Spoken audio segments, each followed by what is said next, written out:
Back in 2004, we had just gotten a new graphics card, the GeForce FX 5700.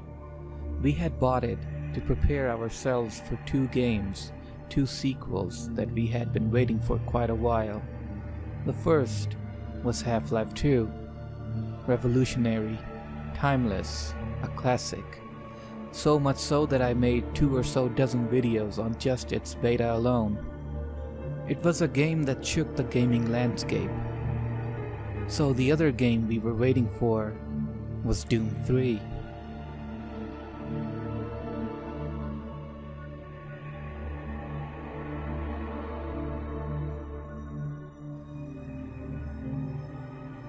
In this video, I just want to talk a little bit about Doom 3. It's not a review or a specific topic that I'm talking about. It's just my recollection of Doom.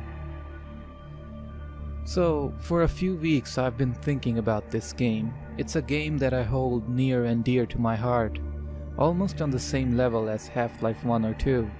You see, Doom 3 received a very mixed response from the critics and players alike when it came out.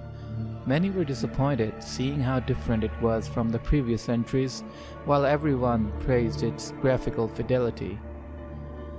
Back then, if there was any game that was almost on the same level as Half-Life 2 in terms of its graphics, it was this. This was the next big thing.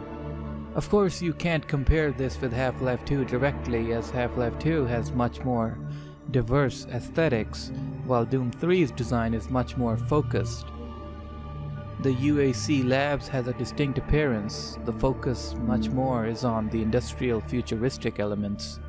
Steel-cladded corridors, screens, wires, sleek lighting fixtures. The map design and appearance is very memorable. It's not your generic futuristic space station, it's much more than that. The graphic or posters, the UAC aesthetic, how things are presented, it all gives a personality to this place. From the moment you take control of the Marine up until you reach Sergeant Kelly, the game does a great job at world building. You get to meet many of the NPCs, see a lot of the base, and take in the atmosphere.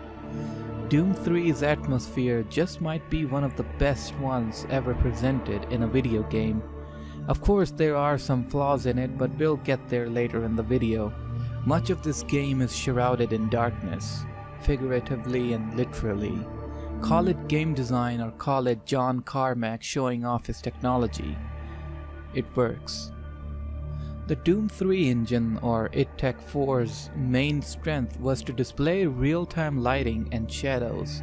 Rather than baking the lights and shadows, the game would simulate them real-time. A minor drawback to this approach was that the game does not have any soft shadows at all, or any global illumination. That's why everything feels so sharp. On modern hardware, the shadows are crisp and high resolution, and in my personal opinion, this is what makes Doom 3 amazing and frustrating at the same time. It's absolutely amazing to look at, but ultimately it falls short once you get in firefights. This is a look that Fear would take inspiration from a few years later and would do it a little well than Doom 3. Coming back to the atmosphere, the maps feel claustrophobic. Even with no enemies in them, there's always a sense of danger lurking in the darkness. At any given moment, you can be ambushed by someone or something. The sound design on this game is something I feel is very underrated. The atmosphere is what sets in the horror themes, but the sounds is what takes it to the next level. Constant sounds of machinery, a light ambience track on loop, and your footsteps through these corridors. It all adds up to amplify the gameplay.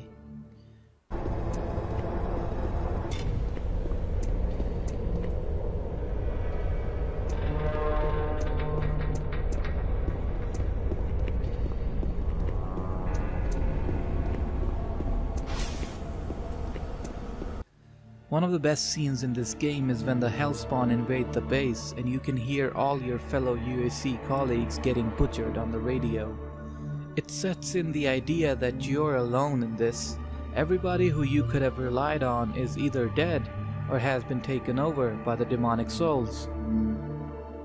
But the real fun begins when you get the shotgun. That's when you know you're in power now. Granted, the enemies you fight aren't that big of a threat. On normal difficulty, the starting enemies like zombies and zombie marines or imps just take one blast from the shotgun to die. And given how differently this game is paced, I can understand why a lot of people don't like this game. It's much slower compared to the older titles. Then there's constant jump scare moments around every corner, the need to switch to the flashlight in the dark areas. These are some flaws that people point out. And to be honest, the game did do what it set out to do, and it did it well. But still, the people's complaints are understandable. John Romero left id Software back in '96, so a certain lack of creativity is felt here. That little extra push that Romero could have made on this project would have cemented this game in history like the earlier titles. But still, what id Software was able to accomplish without him is nothing short of a spectacular experience. I enjoyed being lost in the dark, being tense all the time. It's a certain passive type of adrenaline rush.